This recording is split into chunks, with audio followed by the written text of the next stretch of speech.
স্তনের মধ্যে অনেকে ব্যথা অনুভব করছেন, যেটা এই সময় প্রত্যেকের ক্ষেত্রে এক ধরনের অস্বস্তি সৃষ্টি করছে।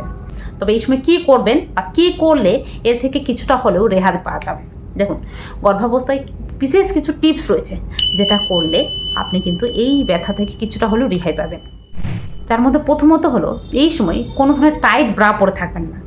গর্ভাবস্থায় প্রত্যেকের ক্ষেত্রে স্তনের আকার বাড়ে, স্তনের আকার পরিবর্তন হয়ে থাকে।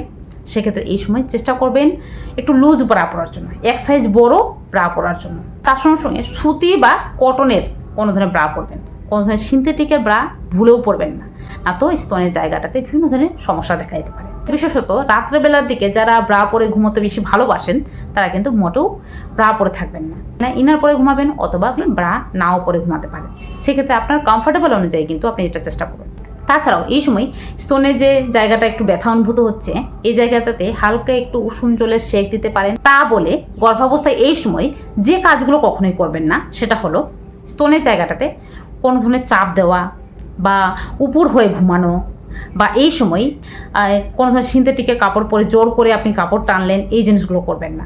এক্ষেত্রে কিন্তু ব্যথা আরও বেশি বাড়বে, এটা মনে থাকে যেন।